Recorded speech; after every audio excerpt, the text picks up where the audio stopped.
नमस्कार, देवमाजावरती स्वागत आहे. आज आपल्या बरोबर श्री हेमंत बापर दादा आहेत.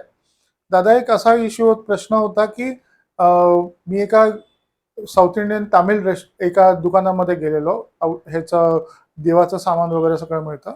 तिकडे वेगळ्या प्रकारच्या गोष्टी ठेवल्या होत्या. गोमती चक्र होतं, तिकडे शाळीग्राम होते आणि अशा ते काय कवड्या अशा होत्या. त्याचबरोबर कितीतरी वनस्पती सुद्धा होत्या.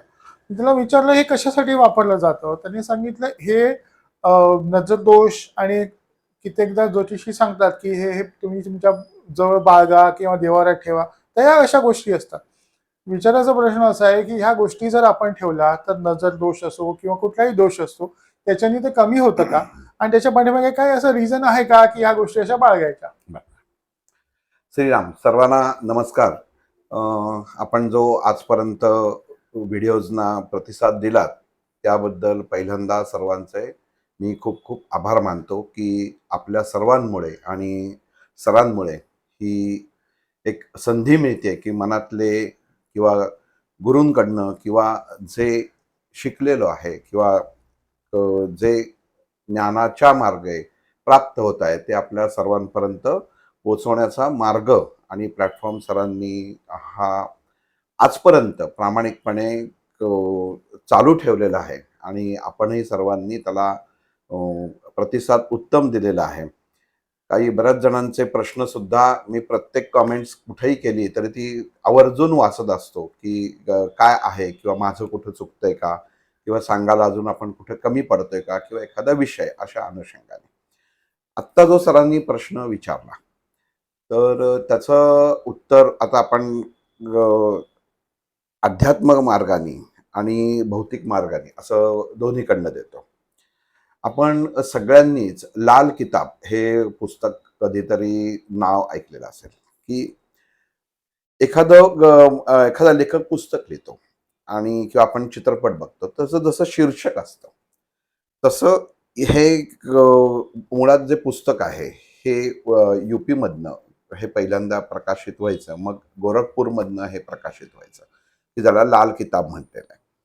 नंतर अनेक प्रकारची लाल किताब म्हणून बऱ्याच जणांनी त्याच्यामध्ये तोडगे, आपण ते पुस्तक घेतलं की त्याच्या कव्हरावरती लिहिलेलं असतं जीवनात येणाऱ्या अडचणींवरती तोडगे, मंत्र, तंत्र, उपचार असं सगळं त्याच्यावर लिहिलेलं असतं. आता सरांच्या प्रश्नापासून आपण सुरुवात करू की त्यांनी दुकान पाहिलं की जिथं सर्व प्रकारची साधारण जी साहित्य आज बाजारामध्ये विकली जातात, म्हणजे एक ट्रेंड असतो की कुठल्या महिन्यांमध्ये किंवा कुठल्या वर्षामध्ये ह्या ज्योतिष शास्त्राच्या अनुषंगाने किंवा माणसाच्या मानसिकतेच्या वर काय विकायचं काय नाही करायचं असा एखादा ट्रेंड पहिल्यापासून वाढत वाढत वाढत वाढत आज खूपच हाय क्लासला पोचलेला आहे की एवढं सगळं अवेलेबल आहे. गोष्ट तीच खरी जी विज्ञानाने सिद्ध झालेली असते. हे पहिल्यांदा आपण अंडरलाईन करून नोंद घेतली पाहिजे की विज्ञानात त्याचं काही आहे का अर्थ किंवा ती खरी आहे का हे विज्ञानच सिद्ध करू शकतं, बाकी कोणी सिद्ध करू शकत नाही. त्यामुळं पहिला भाग हा झाला की आपण कुठलीही कृती करतो ती विज्ञानाच्या अनुषंगाने आहे का हा विचार पहिला करायचा. दुसरं, ह्याच्यासाठी आपण सगळ्यांनी बघितलं असेल की 2-3 वर्षापूर्वी फेंगशुई ही एक चीनी पद्धत आपल्या इथं खूप विकलं गेलं की मटेरियल की फक्त सगळीकडे गेलं की फेंगशुई की तो बेडूक, ते कासव, त्या बेल, अजून काही त्याच्यामध्ये ते नाणी ठेवा, खिशात ठेवा नाणी, हे सगळं विकलं गेलं की दरवाजावरती तुम्ही त्या बेल लावा. आपण एका आपल्याच पॉडकास्टच्या भागामध्ये सांगितलं पण होतं की आपल्या घरामध्ये फक्त आपण उंबऱ्यावर काढलेली रांगोळी ही घरामध्ये कुठलीही नकारात्मकता येऊ देत नाही. इतकी सोपी पद्धत असताना हे तेव्हा ह्याचा बाजार झाला होता की ते बांबूच्या ती की जसं हे बांबूची ती रोपं मिळायची 49.99 या शॉपमध्ये की ती घरात ठेवली, त्याला पाणी, ती जेल असायची त्याला, की ते वाढलं की समजायचं घरात पैसा वाढवणार. ह्या सर्व गोष्टी जर आपण अभ्यासला, कारण आपण काय करतो, अभ्यासत नाही आणि अभ्यास न करता त्या गोष्टीवरती इम्प्लिमेंट करतो. की एखाद्याने सांगितलं अमुक गोष्ट कर, तुझं चांगलं होईल आणि 2 सुपाऱ्या खिशात ठेव, अमुक कर, इमिजिएट करतो. पण शास्त्र शुद्ध त्याच्यामध्ये काही आधार आहे का, हा गोष्ट पाहणं खूप महत्वाचं असतं. आता आत्ताच्या ह्याच्यामध्ये जसं सरांच्या अनुषंगाने की कुठल्या कुठल्या वस्तू साधारण असतात हे मी तुम्हाला सांगतो. एक त्यांनी सांगितलं तो कुठलं तुम्ही सर पहिलं सांगितलं? शाळीग्राम अ, शाळीग्राम असतं, त्याच्यानंतर गोमती चक्र, गोमती चक्र. शाळीग्राम असतं. नंतर ते हाताजोडी म्हणून काहीतरी प्रकार मिळतो, तो असतो. अनेक प्रकारच्या वनस्पती, अनेक प्रकारचे मणी. मग काही काही तुम्ही मणी बघितले असेल की ते निळे असतात, मग त्याच्यामध्ये डोळा असतो, की हे तुमच्या नजरदोषसाठी तुम्ही घरात टांगा हे तोरण, किंवा हातामध्ये घाला म्हणजे तुमचं कोणाची नजर लागणार नाही. काळे काळे मणी असतात किंवा काळी तोरणं दिलेली असतात की तुम्ही घरामध्ये लावा, किंवा काही प्रकारचे डिझाईन्स असतात की ते तुम्ही घरामध्ये लावलेत, अमुक दक्षिणेकडे चिटकवा, उत्तरेकडे चिटकवा म्हणजे घरामध्ये शांती राहील. विशिष्ट प्रकारचे दिवे, हे मागा एका भागातही सांगितलं होतं की एक दिवा तयार झाला की दिव्य ज्योत, की तो आता बंद झाला कारण त्याचं त्याचं त्या माणसाचं टार्गेट संपलं, त्यांनी तेवढे पैसे कमवले. 35-40 हजार रुपयाला एक दिव्य ज्योत, म्हणजे एक दिवा की त्याच्यात आपण फक्त वात लावली की त्याच्यामधनं रंग बाहेर पडायचे. कसे? तर त्याला बाजूला काचा लावलेल्या असायच्या रंगीत, आणि त्याला दिव्य ज्योत असं म्हटलं. मग ते घेऊन बऱ्याच जणांनी केलं. हे सगळे प्रकार जे आहेत, हे जेव्हा आपण नीट त्याच्यावर विचार कराल, तेव्हाच ह्या एका चौकटीतनं जी खोट्याची आहे त्यातनं तुम्ही बाहेर पडू शकता. आता आपण हे गोमती चक्राचं उदाहरण घेऊ. गोमती चक्र म्हणजे काय आहे, तर ही उत्तर प्रदेशमध्ये नदी आहे, गोमती नदी, आणि त्याच्यामध्ये सापडणारे शंख, म्हणून त्याला ते गोमती नाव त्याच्यासाठी दिलेलं आहे की ते गोमती चक्र. आज तुम्ही मंडईत गेलात, किंवा अजून तुम्हाला मी होलसेलचं पण सांगून ठेवतो, काय की जर आपण नादीच लागणार असेल तर तुमचे तरी पैसे कशाला जास्त जायचे. म्हणजे याचे सप्लायर कुठे आहेत, तर नेहरू चौकामध्ये आतमध्ये, की 10 रुपयाला असे एवढे देतात. मग तेच तुम्ही बाहेर किंवा ॲमेझॉनवर 100, 200, 300 रुपयाला एक, असं ते मनुष्य खरेदी करत असतो. वास्तविक हे सगळं सिंथेटिक मटेरियल असतं, हे मुळात ओरिजिनल मटेरियल नाही, तेवढी त्याची निर्मिती नाही. आणि मग जायचं आणि तिथनं आपण घेऊन यायचं, किंवा कवड्या असतील, कवड्या आपण बघतो की पांढऱ्या रंगाच्या येतात, पिवळ्या येतात, त्याच्यावरती काही काही डाग असलेल्या येतात, काही विशिष्ट रंगाच्या येतात. त्याच्यावर कुठं छापलेलं असतं का की ही मॅन्युफॅक्चरिंग कुठनं आहे किंवा ही कुठनं आणलेली आहे? आपण काहीही बघत नाही, आपण फक्त ती खरेदी करतो. हे सगळं सिंथेटिक आहे, आणि याचे उत्तम पैकी कारखाने ओंकारेश्वरला जर तुम्ही गेलात कधी, ओंकारेश्वर म्हणजे ह्याच्यामध्ये आपलं ज्योतिर्लिंग आहे नर्मदेच्या काठी.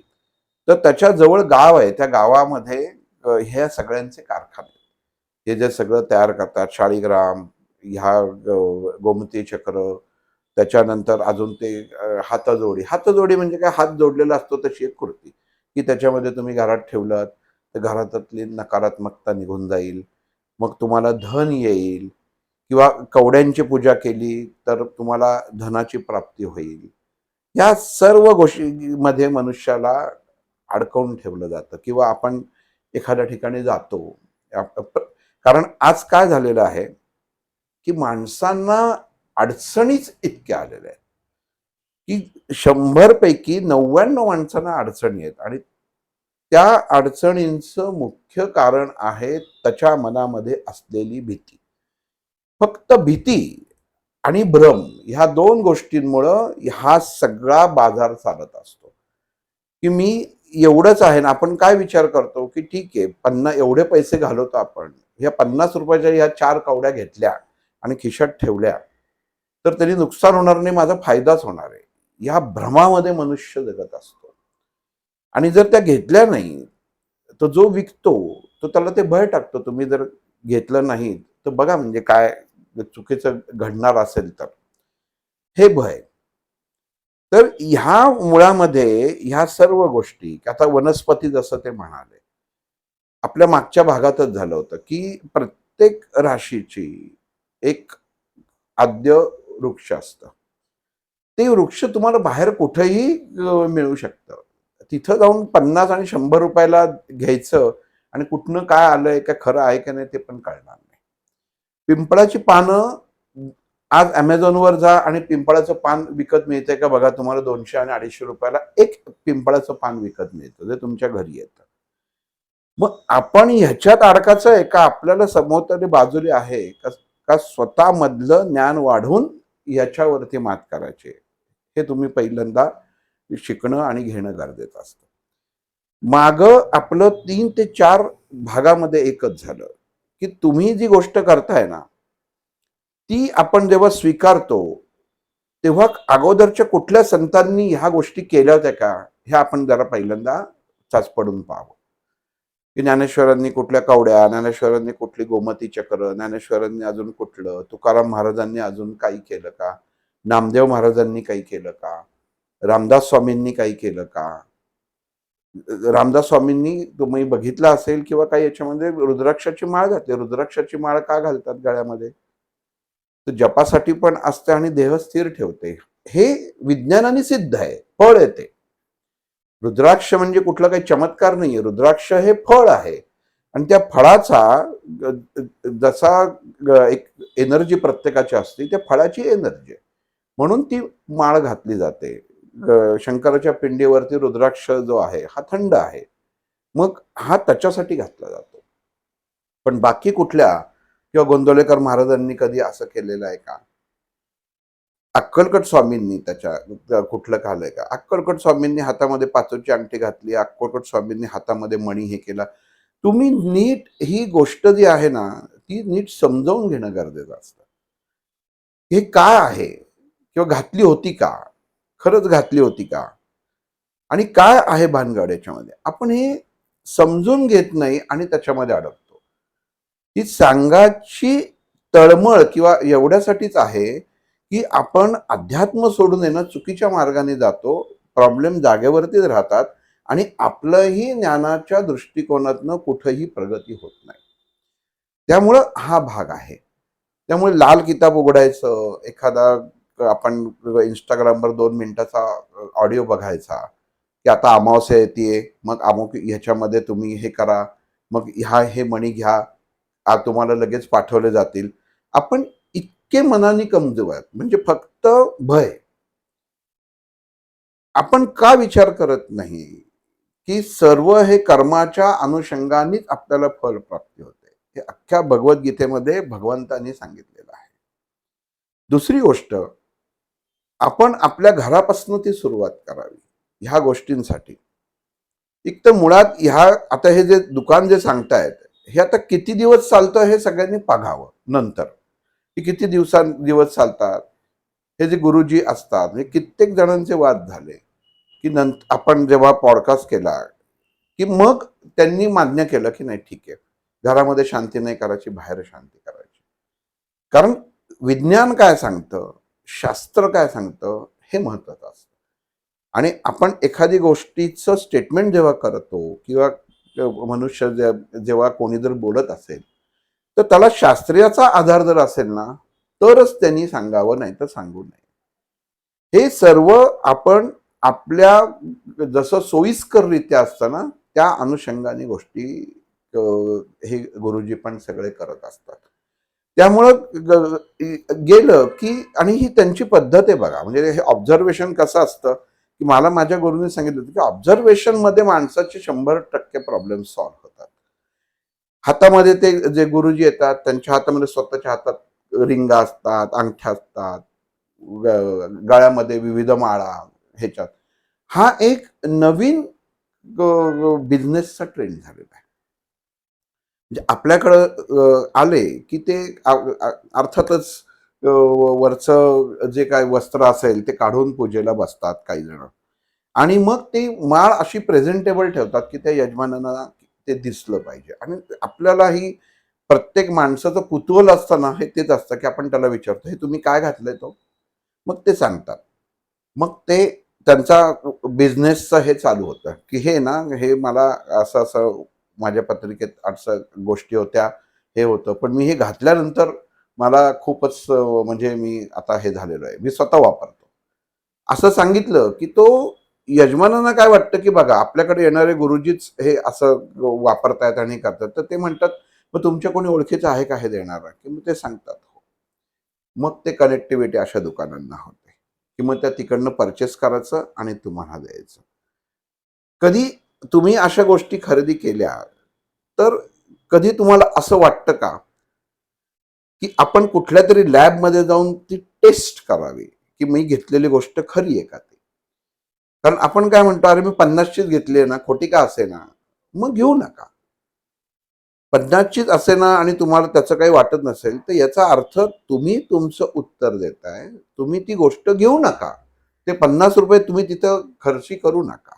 दादा त्याच्यावरती पण ना त्यांनी उपाय छान शोधून काढलाय. 50 ची गोष्ट असेल ना, तुम्ही फक्त ₹500 द्या, आणखीन आम्ही तुम्हाला ऍक्टिव्हेट करून देतो. हां, ते ते तो नवीन तो पुढचा भाग झाला. हं. म्हणजे ते तुम्ही आता खरेदी करा, मग तुम्ही आमच्याकडे ठेवून जा. मग आम्ही त्याच्यावरती अभिषेक करतो आणि मध्ये मग दुसऱ्या दिवशी तुम्ही येऊन ते घरी घेऊन जा. मनुष्याचं काय असतं, की त्यांना माहिती असतं, की इतका व्यक्तिमत्व भाबडं असतं आणि तोच त्या संकटानं कंटाळलेला असतो, की त्या गोष्टी तो व्यवस्थित त्या अनुषंगाने तो करत असतो. पण हे चुकीचं आहे. किंवा दुधात रात्रभर ठेवा, मग सकाळी ते पंचामृताने हे करून घ्या आणि ते करून घ्या. ह्या गोष्टी असं नसतं. अशा गोष्टी या होत नाहीत. तुम्ही एखादी गोष्ट जेव्हा घेताना पहिली खरी आहे का खोटी आहे ते, आणि त्यांचं सगळ्यात महत्वाचं काय असतं, की तुम्हाला जर फरक पडला नाही, तर आम्ही वर्षांनी परत घेऊ. हा एक भाग असतो. म्हणजे वर्षभर तुम्ही त्याच्यामध्ये अडकता. तुम्ही वर्षांनी ही गोष्ट विसरून जाता, कारण 6 महिन्यांनी नवीन प्रॉडक्ट तुम्ही परचेस करत असता. असो, ह्या गोष्टी मुळात काय आहेत, की ह्या गोष्टींचा आपल्या इथं उपयोग नाही. सदाशिव पेठेमध्ये आपल्या एक दुकान आहे. नाव फक्त घेत नाही, की ते त्याच्यामध्ये त्यांची ॲडव्हर्टाइज करतात. आम्ही सिद्ध करून देतो, आम्ही अमुक करून देतो, आम्ही तमुक करून देतो. झालं मग एक 7-8 महिन्यापूर्वी काही कारणास्तव त्या दुकानासमोर थांबलो असताना म्हटलं जरा बघावं. त्यांनी बोर्डच लिहिलेला आहे. म्हटलं काय सिद्ध करता? म्हणजे असा एवढा गठ्ठा काढला आणि त्यातनं एक काढून दिलंय त्याच्यात. झालेलं आहे म्हटलं, केलेलं आहे. म्हटलं काय केलंय? कसं केलंय? ते काही नाही.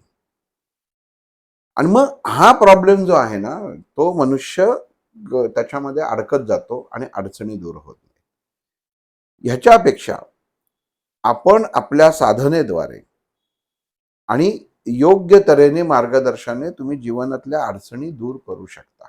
पहिलं कर्म हे स्वीकारणं गरजेचं आहे. एक असं आपण हुकमी एक्का पाहिजे प्रत्येक माणसाकडं, की प्रत्येक प्रॉब्लेमला एकच सोल्युशन. सगळ्यांचं जे प्रॉब्लेम असेल त्याला एक सोल्युशन काय आहे? असंही पाहिजे ना, की आपण 10 उपाय करण्यापेक्षा एकच कुठला तरी करावा, की त्यांनी सगळं व्यवस्थित धुवून निघेल.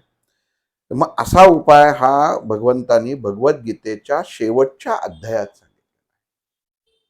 म्हणजे जेव्हा हे युद्ध संपतं आणि युद्ध संपल्यानंतर जेव्हा अर्जुन भगवंताला प्रश्न विचारतो, की केशवा, ही जी निरपराध माणसं माझ्याकडनं मारली गेलेली आहेत, की सगळे काही पांडवांच्या विरुद्ध नव्हते, पण कौरवांच्या बाजूने लढल्यामुळं त्यांच्या मनाच्या विरुद्ध आणि राजाच्या बाजूने लढल्यामुळं त्यांना मरण आलं होतं.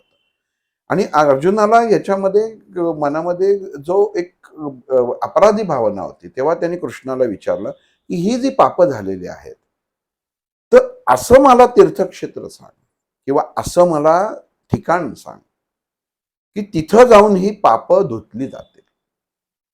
बघा, भगवद्गीतेचा ज्यांनी अभ्यास करतात नसाल तर आज बघा, हा श्लोकासकट भगवद्गीतेच्या शेवटच्या अध्यायामध्ये हे आहे, की अर्जुनाने कृष्णाला विचारलं, की केलेली पाप ही कशी धुवून निघतील? मग बाकीच्या ह्या सगळ्या गोष्टी ह्या बाजूला राहतील. आणि कृष्णाने तिथं मग उत्तर दिलेलं आहे, की एकच तीर्थक्षेत्र असं आहे, की जिथं ह्या सर्व पाप ही धुतली जातील, पण कर्माच्या अनुसार. हा सगळ्यात महत्वाचा भाग आहे. कर्म काय आहे, त्या अनुषंगाने ते पाप धुतलं जाणार आहे. म्हणजे एका सैनिकाने जर दुसऱ्या सैनिकाला मारलं तर तो खून होत नाही. हे तू राष्ट्राच्या हितासाठी किंवा देशाच्या हितासाठी तो लढत असतो.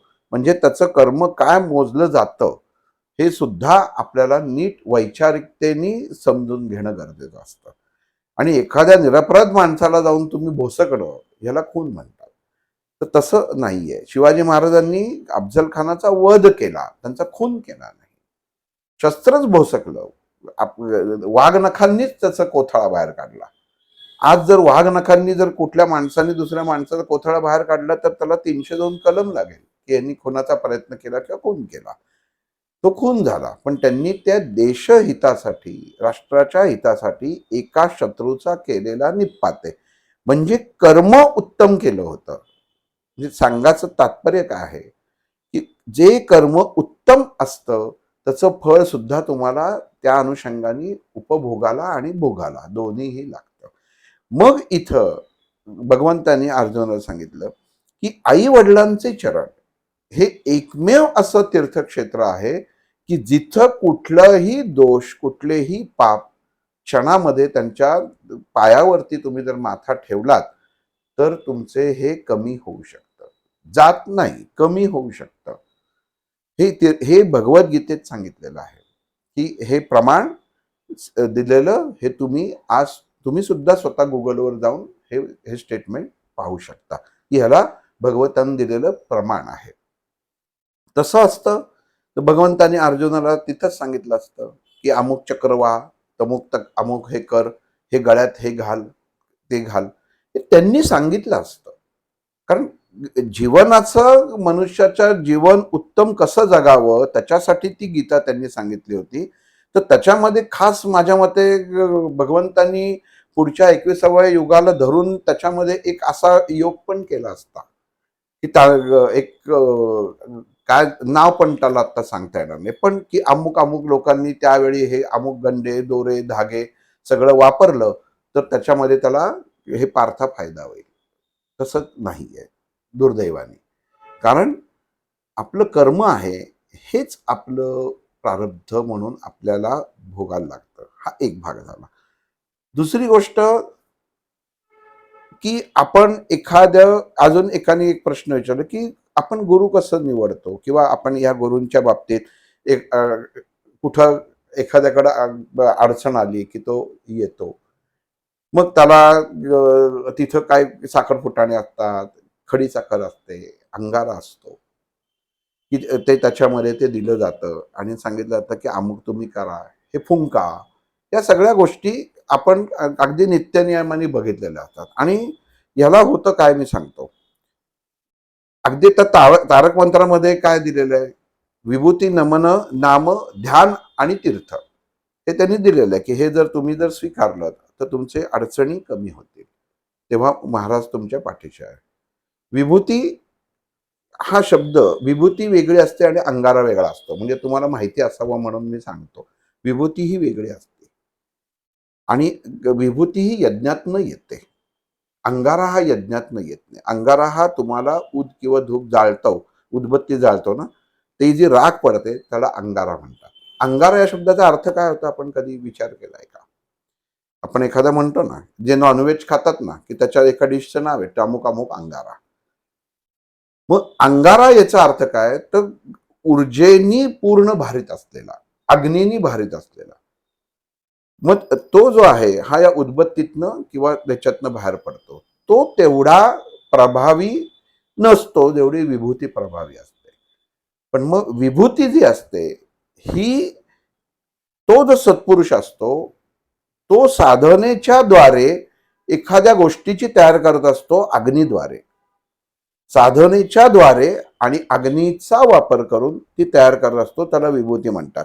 कुठलीही विभूती ही फोटोमधनं, आरशातनं, मूर्तीतनं पडत नाही, येत नाही. हे धादांत खोटं आहे. तर तुम्ही नाव ठेवलं तरीही चालेल.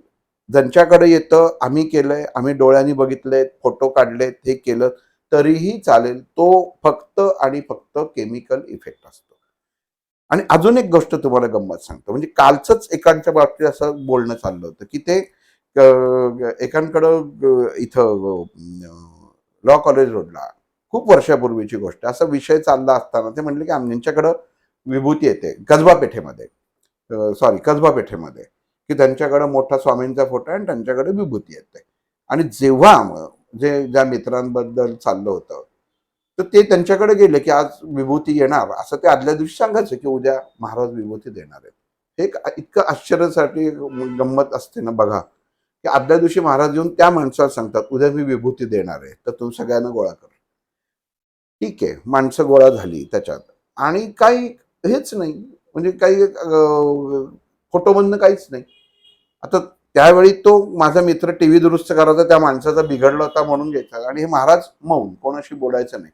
जोपर्यंत अंगारा विभूती येत नाही तोपर्यंत महाराज कोणाशी बोलणार नाही. आणि मग झालं कसं की हा तेव्हा तो इलेक्ट्रॉनिक वस्तू रिपेअर करायला गेला होता, महाराज फक्त त्याच्याशी बोलले.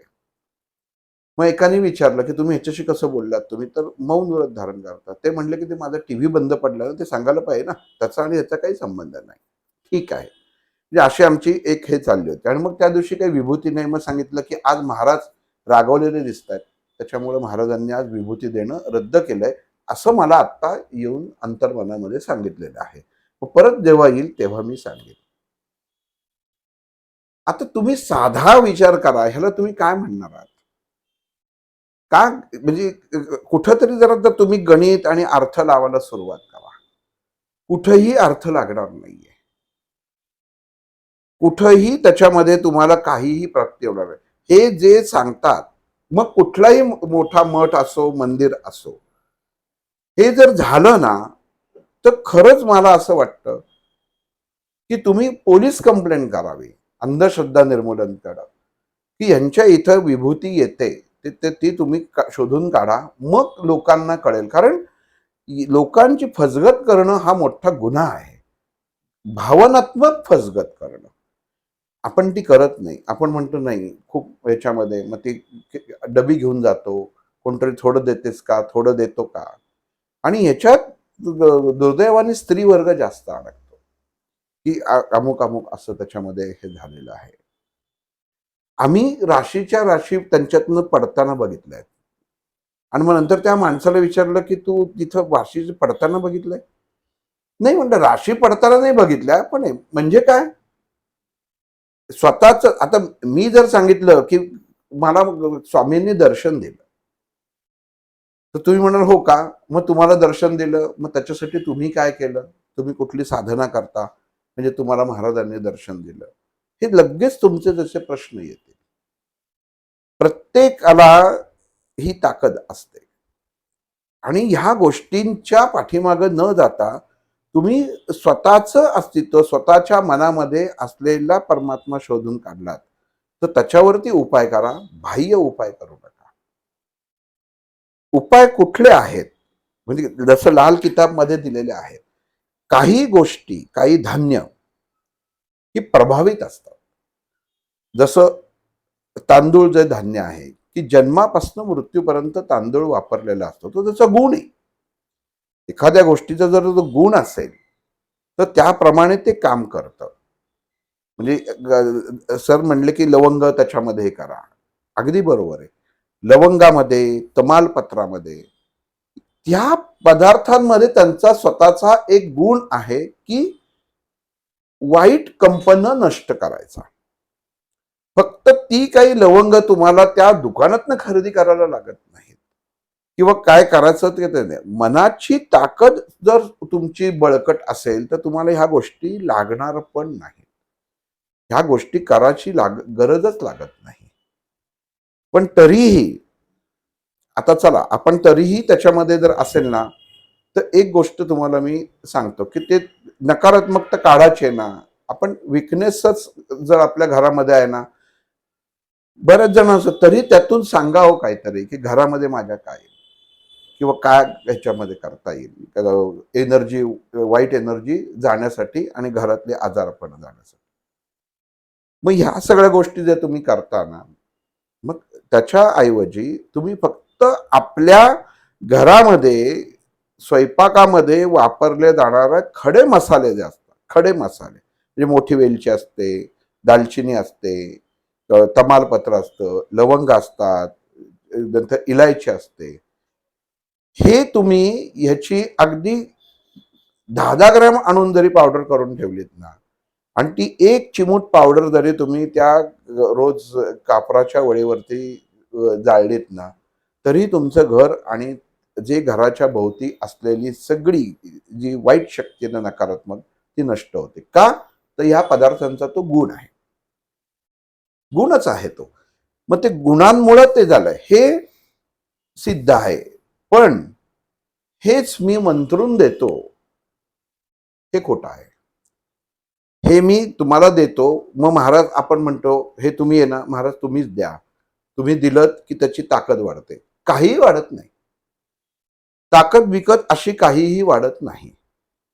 आणि किती सोपं आहे. घरामध्ये आपले देव आहेत ना, त्यांना स्पर्श करा, ते करा. घरातच तुमच्या ताकद आहे. त्यामुळं बाहेर ह्या गोष्टी कृपया करू नका. घरातल्या घरात एवढं तुम्हाला घरातली नकारात्मकता जी आहे ना, ती यांनी त्याच्यामध्ये जाईल. आजारपण हा प्रॅक्टिकली विचार करायचा प्रश्न आहे की काय आजार आहे, त्या आजाराने मग ह्याच्यात पत्रिकेमध्ये ह्याचा दोष काय. नक्की पत्रिकेच्या दृष्टिकोनातनं सुद्धा आजारपण घरामध्ये येतात किंवा जात नाहीत. हा पण एक नक्की पत्रिकेच्या दृष्टिकोनाने अभ्यासाचा विषय 100% आहे. पण ह्याला तुम्हाला याच्यामध्ये तुम्हाला कंपनशास्त्राचा वापर केल्याशिवाय तुम्ही ते खोडू शकत नाही, एवढं निश्चित. म्हणजे ज्या ज्या गोष्टींचा आता अभ्यास केला गेलेला आहे ह्याच्यामध्ये फक्त आणि फक्त त्या ग्रहांच्या दृष्टिकोनातनं आणि व्याधींच्या दृष्टिकोनातनं असा भाग असतो की ती ग्रह बलाबल, कारण हे अगदी निर्विवाद सत्य आहे. प्रत्येक मनुष्याची पत्रिका ही असतेच. आपल्या घराचं जसं आर्किटेक्ट पहिल्यांदा एक मॅप तयार करतो, तसं प्रत्येकाचा हा मॅप असतो की फक्त हे कळावं. आपण तो मॅप कधी काढतो बाहेर, कुठेतरी बँकेला लोन घ्यायचं असेल तर तो मॅप देतो. एकदा जेव्हा पहिल्यांदा त्याची आपण पैसे भरतो, काय जे टॅक्स असेल, आणि त्याच्यानंतर तो फाईल ती आपल्या बंद करून घरात ठेवलेली असते, नंतर परत कधीही काढत नाही. मग तसंच पत्रिकाचं पण आहे. एकदा तुमची जी आहे ती एकदा योग्य तऱ्हेने पाहिली गेली आणि त्या अनुषंगाने तो जो पर्याय आहे ना, तो मनुष्याला स्वीकारायलाच लागतो. तुम्ही त्याला दुसरं ऑप्शन करू शकत नाही. म्हणजे कितीही, म्हणजे यज्ञात असो, समिदात असो, प्रत्येक गोष्टीमध्ये अभ्यास करणं, म्हणजे चरक संहिता ही जी संहिता आहे, या संहितेमध्ये अभ्यास करत करत करत आलेला आहे. म्हणजे एक्सपिरियन्स मेक मॅन परफेक्ट जसं म्हणतो ना, की जसं अनुभव येतो त्या त्या अनुषंगाने त्या गोष्टी त्याच्यामध्ये लिहिल्या जातात. मग पत्रिकेमधली ही जी कंपन आहेत, त्या कंपनामध्ये जेव्हा तुमचं गणित मांडलं जातं, त्या मांडलेल्या गणितामध्ये काय ताळमेळ त्या ग्रहांचा करायचा त्याचा विचार करायला लागतो आणि त्याला शांत करायला लागतं. मला भूक लागली आहे, माझ्या पोटात अग्नी पेटलेला आहे आणि मला आत्ता खायला पाहिजे, आणि मी जर नुसतं जर तुम्हाला मी इडली सांबाराचं चित्र दाखवलं तर माझी भूक शमणार नाहीये. त्याच्यासाठी मला ते खाणं गरजेचं आहे. तसं त्या अभ्यासाने त्या प्रत्येक ग्रहाचा अभ्यास करून त्याच्यावरती तुम्हाला तो प्रत्येक आपल्या शास्त्रात दिलेलं आहे. ह्याच्यामध्ये अगदी आदि शंकराचार्यांनी सुद्धा त्याच्यावरती 1200 पानांचं पुस्तक लिहिलेलं आहे या मंत्रांवरती किंवा ह्या कृतींवरती. आणि मग त्या अनुषंगाने तुम्हाला ती कृती त्या ग्रहांच्या दृष्टिकोनातनं ते गणित मांडून करायला लागते. म्हणजे फक्त शनीचा दोष आहे तर शनीचं केलं तर झालं तर तसं नाही, सांगड ग्रहांची घालून करायला लागते. आणि ह्या सांगड घालताना तिथपर्यंत मनुष्य का पोहोचू शकत नाही, तर जे यज्ञ केला जातो किंवा ज्या आहुती दिल्या जातात, या फक्त आपण बघा घरामध्ये जर काही जर यज्ञ होम असेल तर डालडा तूप आणत नाही, आपण साजूक तूप आणतो. डालडा तूप एक उदाहरण म्हणून सांगतो की 80 रुपये जर किलो असेल तर साजूक तूप हे जवळजवळ 350-400 किलो असतं. पण आपण ते आणतो किंवा गुरुजी सांगतात तेवढं तुम्ही तूप घेऊन या, साजूक तूप घेऊन या. तेव्हा विचार करत नाही की आपण एक 10 ते 20 रुपयाच्या डालड्यामध्ये सुद्धा तो अग्नी प्रज्वलित होणार आहे, तोच अग्नी त्या साजूक तुपाने होणार आहे. पण सत्व आणि तम हे गुण त्याच्यामध्ये तपासायला लागतात. तुपामध्ये जो गुण आहे, सात्विक गुण आहे, सर्वश्रेष्ठ गुण आहे, त्याचाच वापर करायला लागतो. मग इथं होतं काय, मनुष्य ह्या सर्व गोष्टींच्या पाठीमागं कधी लागतो, तर ते करू शकत नाही म्हणून लागतो. किंवा त्या अग्नीमध्ये ज्या आपण सगळ्यांना माहिती आहे, समिधा आपल्याला एक गठ्ठा आणायला गेलं तर तुम्हाला त्या 10 ते 20, 50 रुपये आता मिळतात. पण ग्रहांची बलाबल शांती जेव्हा करायला लागते तेव्हा उत्तम प्रकारचं लाकूड चंदनाचं तुम्हाला वापरायला लागतं. आज तुम्ही साधं बाजारात जाऊन त्याच्या बघा बरं केवढ्याला खोड, एवढंसं खोड घेतलं तर 700-800 रुपयाला येतं. करायला तेच लागतं कारण तुम्हाला ते गतिशील करणार असेल. हे सांगतोय का? उपयोग आपण त्रिपिंडी करतो, राहू शांती करतो, इतर मंगळ शांती करतो, पण ते करून त्याचं फळच मिळत नाही. त्याचं कारण असं आहे की तुम्ही त्याला जे पाहिजे ना ते देत नाही. त्याला जे प्रवाहित करण्यासाठी जी गोष्ट पाहिजे ना ती तुम्ही देत नाही. प्रवाह हा अग्नीचा तो स्रोत आहे की त्याच्यामधनं आपल्याला पुढे जायला लागतं. मग करायचं तर सर्वोत्तम करायचं, अन्यथा करायचं नाही, असे दोनच भाग आहेत. मध्ये जे आहे ना हे आता हा फक्त जे थोतांड मध्ये सगळं मांडलेलं आहे की अमुक एवढं करा. नाही, 10वी झाल्याशिवाय तुम्हाला 12वी देता येत नाही. सगळ्या विषयांचा अभ्यास झाल्याशिवाय, आज आपण म्हणतो का की आम्ही त्या गजनीचा अभ्यास केला, आता मला उपयोग काय, मी बिझनेस करतो. पण नाही, करायला लागला ना तेव्हा तर तू 10वी झालास. म्हणजे जे विषय नव्हते, सिलेबस जसं असतं तसं ग्रहांचं सिलेबस असतं की जे त्या ज्योतिषांनी वाचणं आणि त्याचं व्यवस्थित अभ्यास करून त्याच्यावरती मोजमाप करून त्या यजमानांना सांगणं गरजेचं असतं. आता एखादी व्यक्ती, उदाहरण सांगतो की एखाद्या व्यक्तीला सांगितलं की अहो तुमचा असा असा दोष आहे आणि तुम्हाला त्याला एक उदाहरण धरू आपण 2 ते 3 लाख रुपये खर्च आहे, तर तो डोक्यालाच हात लावेल.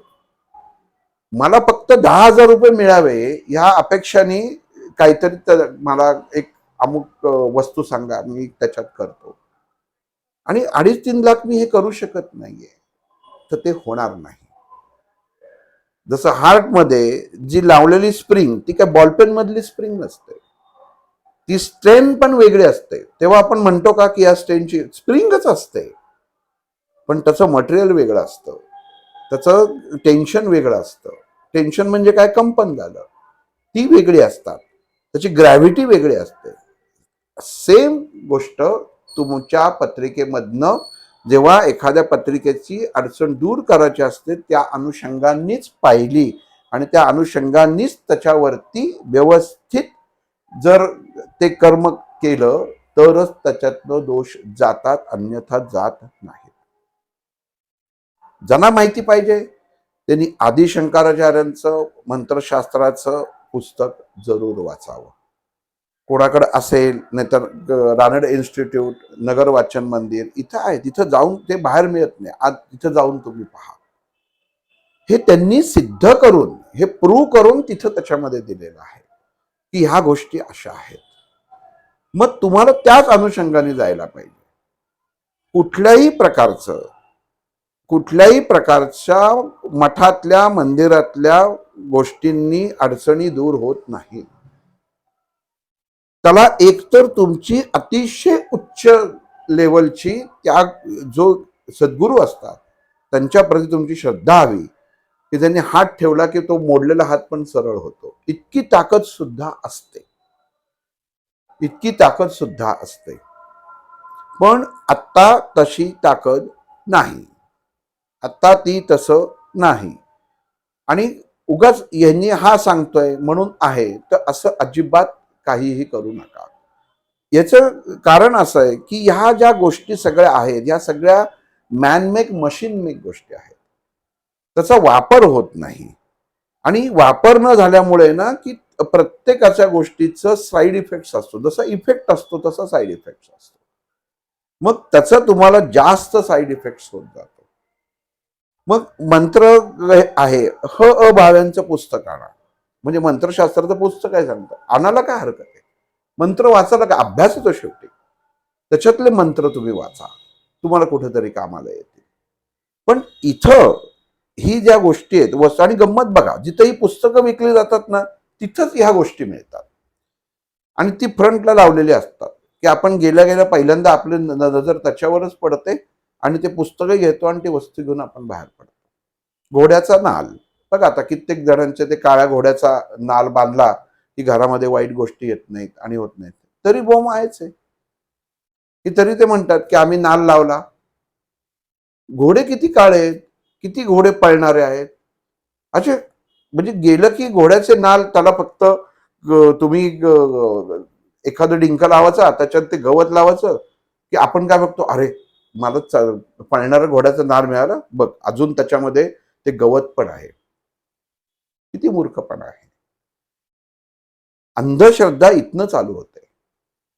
ही अंधश्रद्धा आहे. आता अजून एक सिंपल गोष्ट सांगतो. आता बघा, अयोध्येचा राम मंदिराचा वाद चालू आहे. मुळामध्ये कोणाला देणगी देतो आपण? आपण असं जर गेलं की मंदिरात गेलो की देणगी पात्र, त्या परमात्म्याला आपण, त्या परमेश्वराला त्याच्यामध्ये पैसे देतो, तू माझं भलं कर म्हणून. आपली एवढी योग्यता आहे की आपण त्या परमेश्वराला पैसे देऊन तो आपलं काम करणार आहे? देणगी देणगी दिली आपण, बाहेर भिकारी मागत असतो, पण मुळात आत जाऊन सगळ्यात मोठी भीक मनुष्य मागत असतो त्या देवाजवळ. आणि खिशातले 50 रुपये दे, मग काही जण वाटतं मी 50 ठेवले, 100 ठेवले, ते तत्व काम करेल? त्याला तुमच्या पैशाची गरज आहे? एवढं आपण वैचारिकता आपली ढासळलेली आहे सध्याच्या माणसांची की आपण देणगी स्वरूपात, तुम्ही देणगी नक्की द्या, पण ती वास्तू तुम्हाला डेव्हलप होणार असेल, त्या वास्तूच्या याच्यामध्ये ते बघून ते द्या.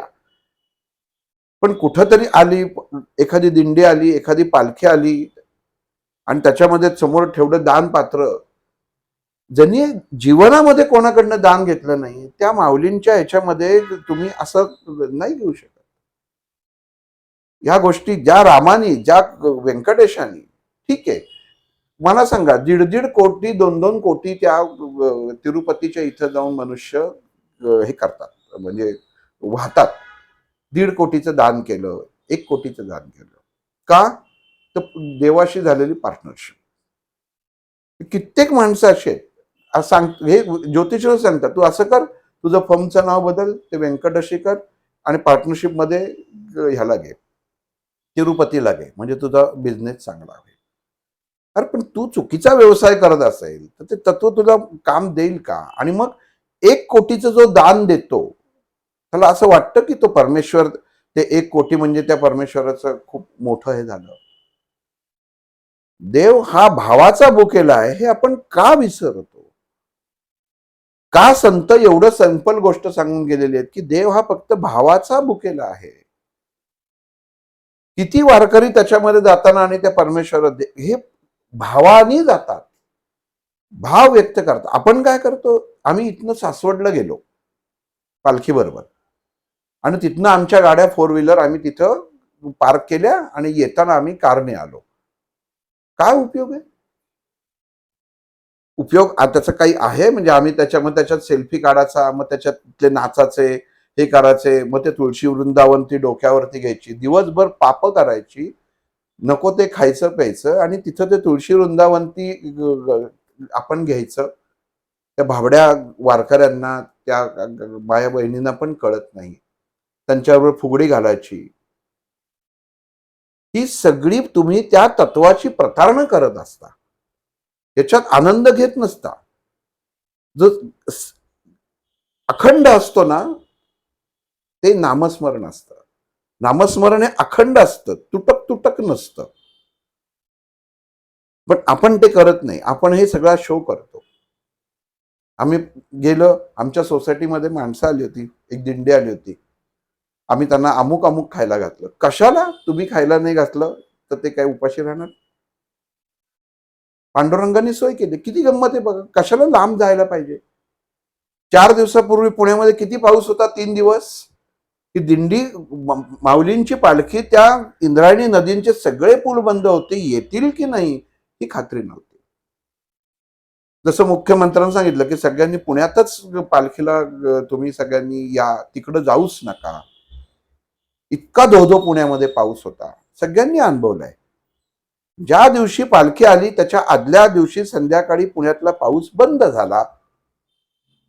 तो आजपर्यंत काल कुठेही एखादा दुसरा थेंब, एखादी सर पडली असेल.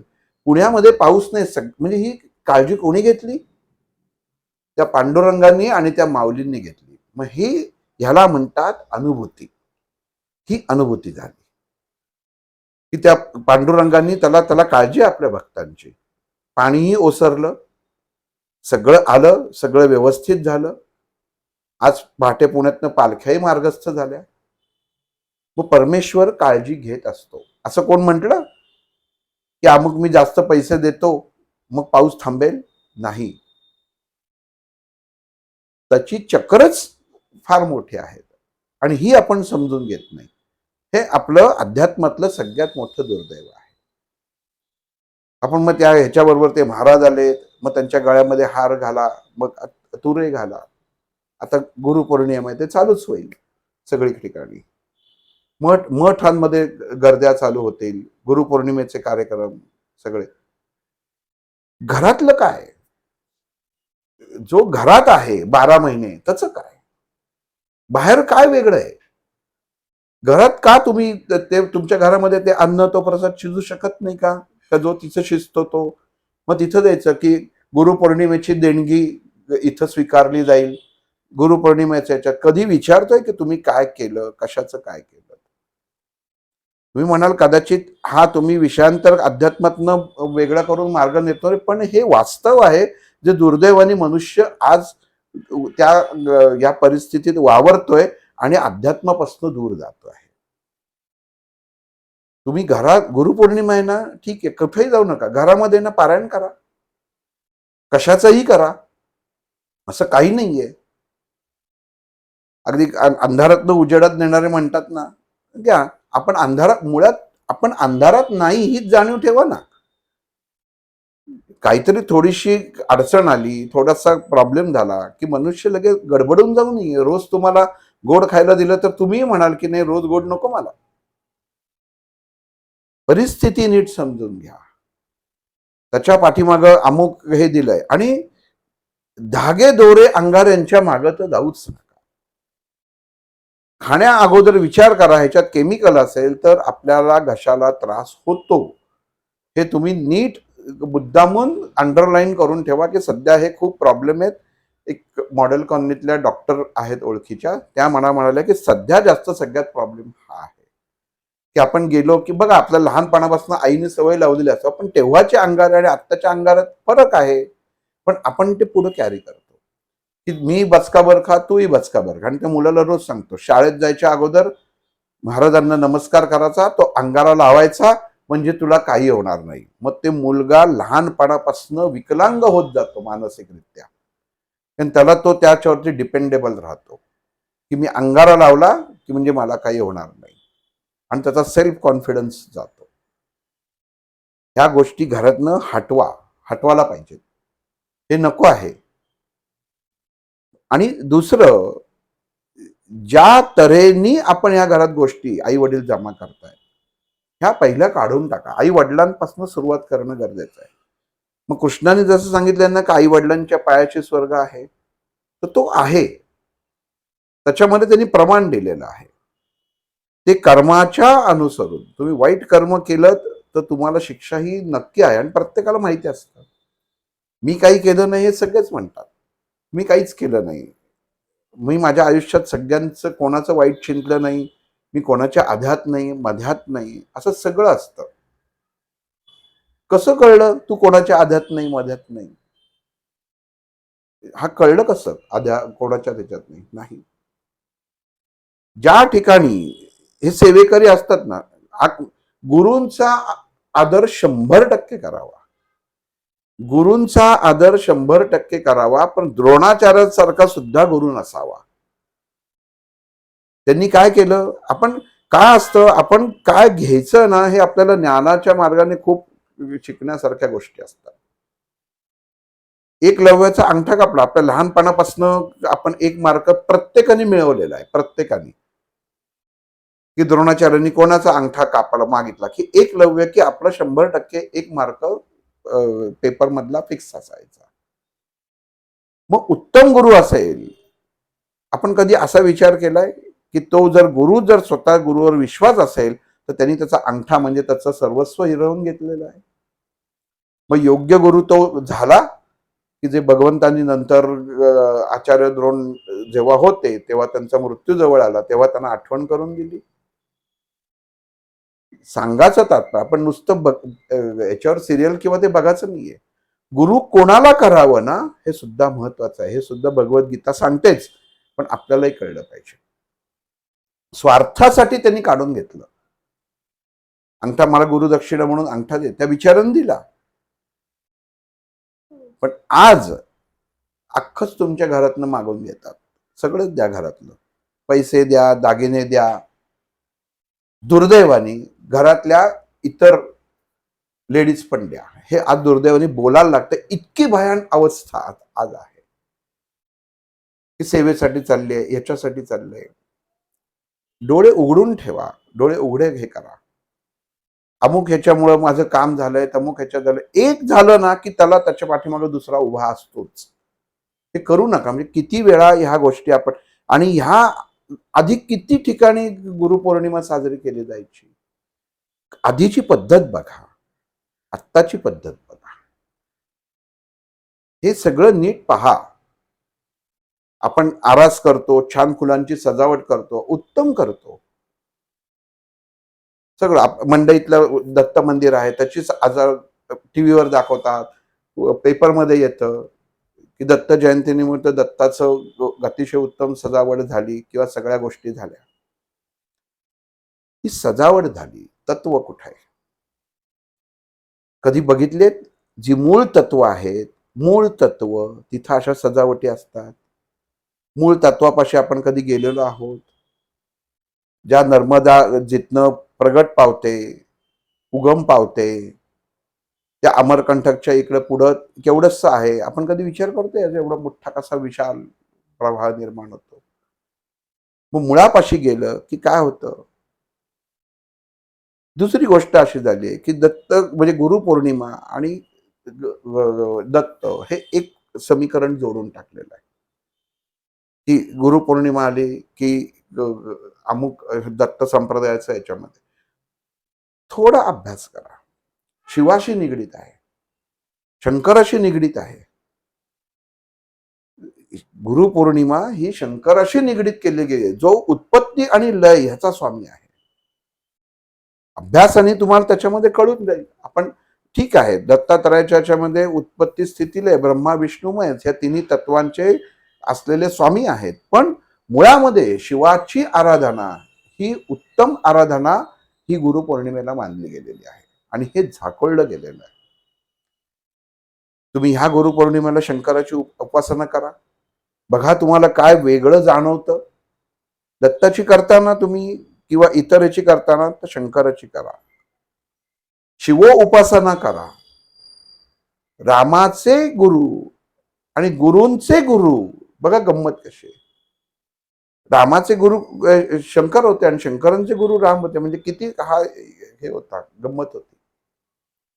आणि शिवाची उपासना करणं गरजेचं आहे की जो तुमच्यामधलं ज्ञानाला जन्म घालतो. कारण जिथं अस्त होतो, आज माझ्यावरती संस्कार माझ्या गुरुंनी करायला सुरुवात केली, तर माझ्यातला पहिला स्वभाव हा अस्त झाला आणि नवीन निर्मिती झाली, तो उदय झाला. जिथं अस्त आहे तिथंच उदय आहे, म्हणून शिवाचं महत्व जास्त आहे.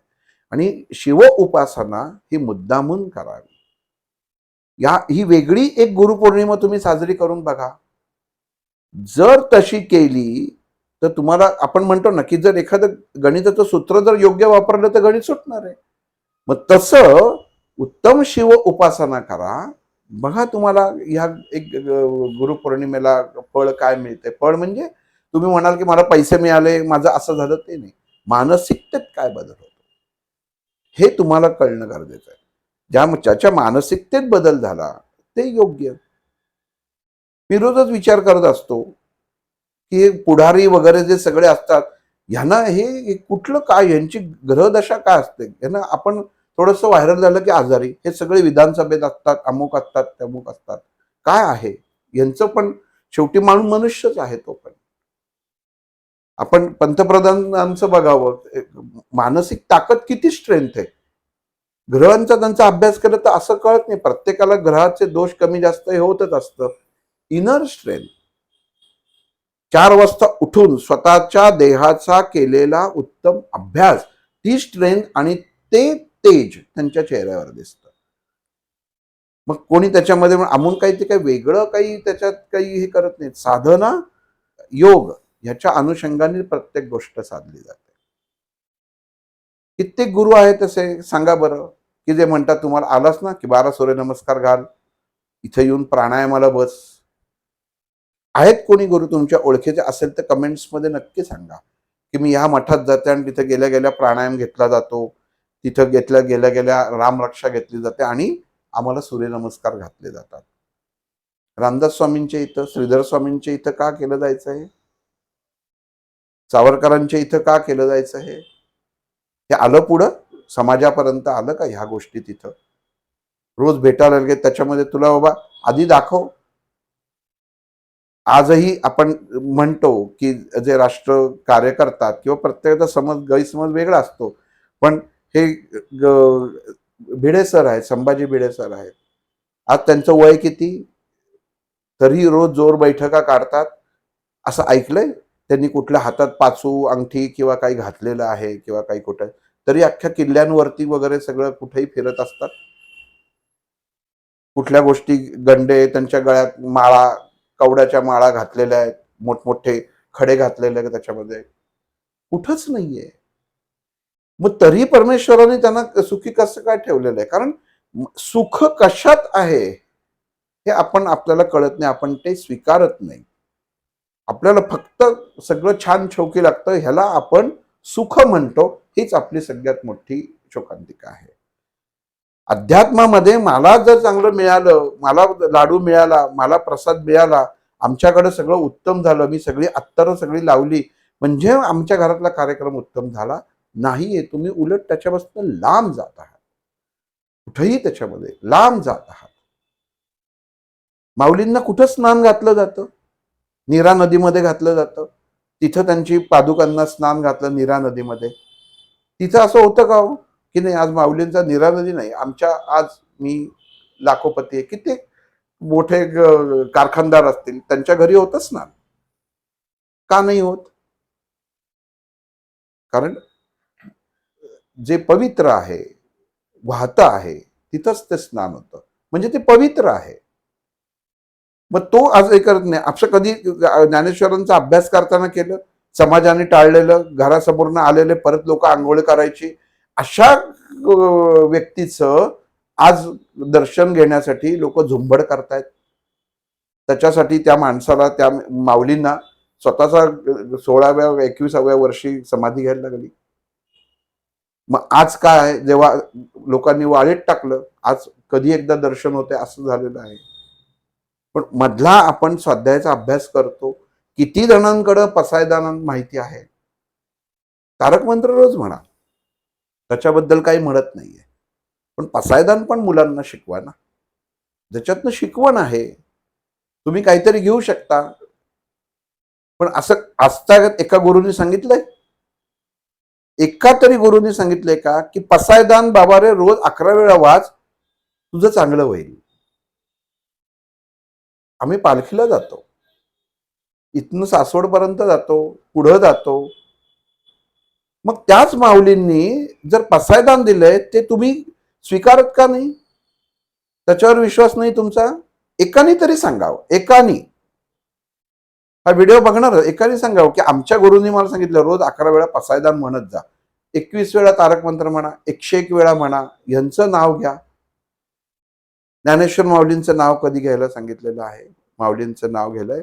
एकनाथ महाराजांचं एकनाथी भागवत कधी सांगितलेलं आहे की एकनाथी भागवत वाच?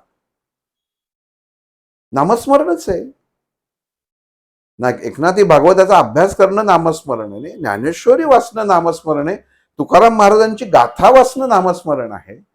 पण ते नुसतं त्याच्यामध्ये आणून घरामध्ये ठेवणं उपयोग नाहीये. ते वाचा, त्याचं आकलन करा, मग तुम्हाला ह्या गोष्टी लागणारच नाही. ती बघा ना, परमेश्वरांनी बरोबर सूर्योदय व्यवस्थित ऊन ठेवलं माऊलींनी. एकही वारकरी कुठेही भिजला नाही, कुठेही राहायची गैरसोय नाही, सगळं छानपैकी व्यवस्थित झालंय. आणि 3 दिवसापूर्वी कोणाला वाटलं होतं एवढं ऊन पडेल आणि एवढं सगळं होईल? कोणीच सांगितलं नसतं. ही अनुभूती जशी आहे तशी आपल्या ग्रंथांची अनुभूती प्रत्येक मनुष्याने घेणं गरजेचं आहे, की तिथं तुम्ही समर्पित व्हा. नको त्या गोष्टी तिथं समर्पित होऊ नका. मी तुम्हाला असं म्हणत नाहीये की तुम्ही आजपासून ह्या मठात जाणं बंद करा, त्याच्यामध्ये बंद करा. पण मी का जातोय? माझ्या घरामध्ये मंदिर असताना मी बाहेर का जातोय? जर लिहून ठेवलंय की देह हे देवाचं मंदिर आहे, हा माझ्या देहातच आहे, त्याच्यामध्ये विश्वास न ठेवता समोरच्या व्यक्तीवर तुम्ही विश्वास ठेवता, किती दुर्दैव आहे. असा गुरु तुम्हाला मिळाला की तुझ्या देहातलाच परमात्मा मी तुला काढून देतो, शोधून देतो? नाही. तू मला परमात्मा मान, माझी सेवा कर, माझं अमुक कर, हेच चालू आहे. याच गोष्टी चालू आहेत. का चालू आहेत? कारण तो त्यांच्या कर्माचा भाग आहे. एका गादीवरनं दुसऱ्या गादीवर बसलं की आपल्याला असं वाटतं की मी तो आहे का योग्य गादीवर बसलो? त्या माणसाला विचार येत नाही, पण मी माझ्या मुलांना त्यांच्या चरणी नेऊन ठेवतो आहे. त्याच्या अगोदर एक कंपाऊंड करा. ह्या पसायदान, ज्ञानेश्वरी, तुकाराम महाराजांची, एकनाथ महाराजांची, की हे पार करू दे कुंपण आणि मग तिथे जाऊ दे. मला खात्री आहे की हे कुंपण ते पार करणारच नाही, कारण इथंच त्यांचं जीवन उत्तम प्रकारे व्यथित आणि व्यवस्थित होणार आहे. एक मनुष्याने त्याच्यामध्ये फक्त पसायदान, इतकी ताकद त्या पसायदानामध्येच आहे. माऊलींच्या मुखातलं आहे, माऊलींनी लिहिलेलं आहे. आधार आहे, आधार आहे. मला सांगायचं नीट लक्षात घ्या, याला आधार आहे हे माऊलींनी लिहिलंय, म्हणजे ताकद तेवढीच आहे. प्रसादाचं दान दिलेलं आहे, परत घेत नाहीये. पसायदान, प्रसादाचं दान मागून दिलेलं आहे गुरूंकडनं, की तुम्हाला घेऊन टाका. फक्त विचारधारा आहे तेवढी. फक्त पसायदान जगला ना मनुष्य, तर त्याला कुठलंच धार्मिक पुस्तक उघडायची गरज नाहीये. इतकं पसायदानाचा अर्थ आहे. आम्ही उघडत नाही, आमचा दरवाजा बंद होऊ शकेल. ज्ञानेश्वरीमध्ये कुठेही दिलेलं नाही. जरूर तुम्ही ह्या गोष्टी घ्या, पण तेव्हाच घ्या जेव्हा इथं लिहिलेल्या असतील. ह्या पोथीत लिहिलंय बरं का की हे घ्यावं, मग घ्या तुम्ही. कुठेही लिहिलेलं नसतं. अमुक आपण देवस्थानला जातो, देवस्थानला गेल्यानंतर तिथं त्या देवाची वस्त्र आपण घेतो. काही ठिकाणी वस्त्र विकायला ठेवलेले असतात. आपण बघितलेलं असतं की वस्त्र विकायला ठेवलेले असतात. की लाड कारंजाला गेलं तर सोळं मिळतं, की सोळी विकायला ठेवलेली आहेत. किंवा काही देवांचे मंदिर आहेत, तिथं साड्या विकत मिळतात, खण विकत मिळतात, आणि ती येऊन ती व्यक्ती वापरते. हे किती चुकीचं आहे. भगवंतानी जे आपण परमेश्वराला दिलेलं आहे, परमेश्वराने जे परिधान केलेलं आहे, आपण त्या योग्यतेचा असतो का ती वस्त्र नेसायच्या? सांगणारे ते सांगत नाही, त्यांचा व्यवसायच आहे तो. म्हणून सांगितलं की हे सगळं व्यावसायिकरण आहे त्याच्यात. हे याचं कुठंतरी एक आपणच थांबवलं पाहिजे ना हो. आपलंच कर्तव्य आहे की ह्या गोष्टी थांबवायच्या आहेत आपल्याला. एक वेगळी गुरुपौर्णिमा तुम्ही साजरी करा ना. फक्त अमुक गुरुची ही सेवा करा, तमुक ती सेवा करा, नाही. मी गोंधळलेलं गेलं की मला मित्र माझा एक होता की जो आळंदीला त्या कमिटीवर जाण्यासाठी धडपडत होता की कमिटीवर कसं आहे. म्हटलं गरज काय, तुला सेवाच करायची ना, झाडू घेऊन जा घरनं, मंदिरातला एक कोपरा झाडणं सुरुवात कर. तुला माऊलींची सेवा करायची आहे का तुला स्वतःचं नाव महत्वाचं आणायचं? माझं नाव फक्त आलं पाहिजे म्हणजे मी फोन केला की अरे माझ्या ओळखीचा आहे, जातो आत्मदर्शन घे. याच्यात कुठं आहे सेवा? ह्याच्यात सेवाभाव दिसतो? जर सेवा करायची असेल ना तर काही गरज नाहीये कोणाची. घरातनं झाडू घ्यावा, मठात कुठल्या जायचं ना जा, त्यांनी नाही केलं ना तिथलं झाडा, बाहेरचं झाडा. ही सेवा आहे. मला पोचते की नाही ही पावती पण मागू नका. परमेश्वर बरोबर लक्ष ठेवून असतो. त्याला त्याच्याजवळ प्रत्येक गोष्ट रुजू असते. पण मी 10 जण मग तिथं झाडताना जसं पुढारी करतात की आज यांच्याकडनं स्वच्छता अभियान आणि 2 ते फक्त झाडायचं आणि त्याचे फोटो काढायचे आणि टीव्हीवर दाखवायचे, तसं इथं झालेलं आहे की इथनं फक्त दाखवायचं की आम्ही किती केलं. उपयोग काय त्याचा? कर्तेपणा घेतलं की तुमचं कर्म संपलं. भगवंतांनी सांगितलेलं आहे कर्म असं करा की त्या हाताला कळलं नाही पाहिजे की हे मी केलंय. चांगलं कर्म, वाईट तर करूच नका, पण चांगलं कर्म सुद्धा त्याच्यामध्ये सांगितलेलं आहे. मग आजपासून नसेल मग पसायदा नाही, आज आणा घरात पुस्तक, गरजच नाही. 1 पान 9 ओव्या आहेत फक्त. त्याच्याबरोबर सुरुवात करत असेल करा. ज्या मठामध्ये म्हणजे काही हे सुरुवातीचे पुण्यामधले सुद्धा जे मठ होते, अष्टभुजा देवीचं मंदिर होतं, आम्ही तिथं अष्टभुजाच्या देवीमध्ये जायचो. तिथं जे पुजारी आहेत हे आलं की ते सांगायचे की तुला हातामध्ये साखरपुटाने देतो, 10 जोर बैठका मारून दाखव. आम्ही तर तिथं लहानपणी मारायचो, पण आम्हाला माहित नव्हतं की ते न कळत आमच्यावर संस्कार करतायत. आपण फक्त जातो, तिथं जायचं, त्याच्या बसायचं. म्हणजे कोण महाराज असतात त्यांच्या बाजूला बसलं, त्यांनी सांगितलं ये जरा काहीतरी माझं एक कर की आपण अगदी मोठ्या शेखीनी करतो की महाराजांनी मला संधी दिली, महाराज माझ्या आवडीचे, माझ्या महाराजांचा मी आवडताय. कशात अडकलात तुम्ही? ही सेवा झाली का? ही भगवंताच्या चरणी सेवा नाही. हे सगळं भौतिकतेमध्ये तुम्ही जे जगताय ना याचं साईड इफेक्ट असेल ना की तुम्ही आयुष्यात पुढं अध्यात्म पुढं जाऊ शकणार नाही आणि तुम्ही आहात तिथंच राहाल. त्याची गरजच नाहीये. कित्येक जणांचे भांडण झालं. हे महाराज आहेत मग त्यांना चहा द्यायला एक अमुक बाई पाहिजे, त्या बाईच्या हातचा चहा ती त्यांचे कप धुणार आणि अरे काय चाललंय? म्हणजे किती काय करायचं याच्यामध्ये? त्यांना हातपाय नाहीत, स्वतःच काही स्वतःला करता येत नाही. आम्ही अज्ञानात आहोत. आता आम्ही चातुर्मासामध्ये आहोत. अज्ञानात असताना आम्ही काही हे करत नाही आणि काय पाहिजे ते फक्त चिठ्ठीवरती लिहून पाठवतात खालनं की आम्हाला हे जेवण आतमधनं सरकवा. काय अर्थ काय सांगा? कधी विचार करतो आपण या गोष्टींचा? कशात अडकलेला आहे जीव? अन्नात. जे येते ते आपण स्वीकारू शकत नाही. मग याच्यात गुरुपौर्णिमेला मठात जाताना मग यावेळी सज्जनगडावर जा, तिथं 2 गट, गटबाजी असावी. काही गरज नाही कोणाच्या गटात जायची. महाराजांच्या इथं जा, तिथं बसा, पाठीमागं मारुती आहे, मारुतीची सेवा करा. सगळं तत्व एकच आहे. जर सर्व नद्या मिळून जर त्या सागरालाच मिळणार असतील तर सर्व तत्व तुम्हाला एकाच ठिकाणी येऊन त्या तत्वाशी मिळवणार आहात.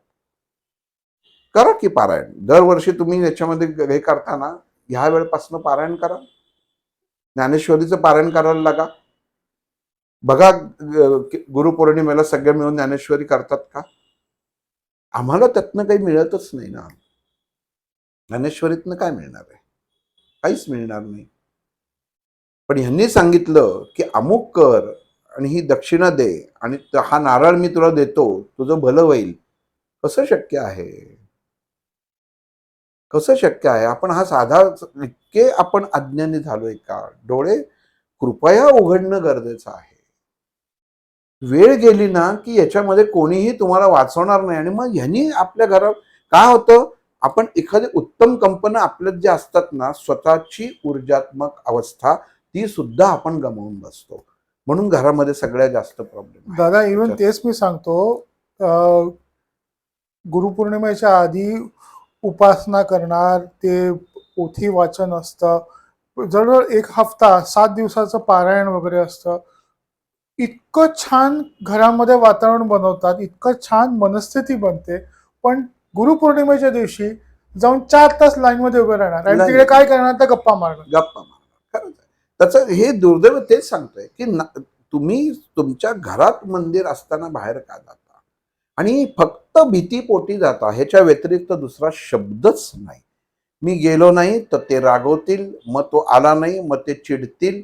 ही भीती आत्तापर्यंत जसं जसं विचारून घेतलं, तू जाऊ नको म्हटलं, काय करणार आहेत? नाही नाही म्हटलं ते रागवतील. म्हणजे काय, ते रागवत म्हणजे तुझ्यात श्रद्धा नाहीये, ते रागवतील म्हणून तू तिथं जातोयस. हे चुकीचं आहे. तुम्ही जर कुठं चुकत असाल तर गुरुनी तुम्हाला रागवणं हे योग्यच आहे. ते तुम्हाला जागर, पण तिथं ते अडकून असं नाही सांगत, बाबा तू हे कर, मला फळं दे, हार दे, तुरे दे, अंगठ्या दे. अशा गोष्टी होत नाहीत. लाईनीमध्ये कशासाठी उभं राहायचंय? कुठली लाईन म्हणजे रांग कशाला म्हणतात? घरामध्ये ह्या तुम्ही स्वतःच्या घरामध्ये आज ह्या वर्षापासून असं म्हणाल ना की ह्या वर्षापासून गुरुपौर्णिमा माझ्या घरामध्ये मी करेन. आणि खरंच करून बघा तुम्ही. एकदा ज्ञानेश्वरी आणा, त्याच्यातनं हल्ली संक्षिप्त मिळते, त्याच्यामधला तुम्हाला जर फक्त काही श्लोकांचे अर्थ पाहिजे असतात तर ते मिळतात. पण पसायदान आणि याच्यात त्याच ठिकाणी मठात जावं, बघू किती याच्यामध्ये लोक चालू करतील. काहीही नाही, जाऊन मूर्खासारखं बसायचं आणि मग ती व्यक्ती येते तोपर्यंत त्याच्यामध्ये वाट बघायची. मग ते आल्यानंतर त्यांनी अमुक आम्हाला करायला सांगितलं, त्यांच्यामुळे आमचा जीवनाचा उद्धार झाला. अगदी झाला. नतमस्तक व्हावं, नक्कीच व्हावा, पण तेवढंच व्हावं. तिथनं बाजूला कृष्णाला कायम डोळ्यासमोर ठेवा.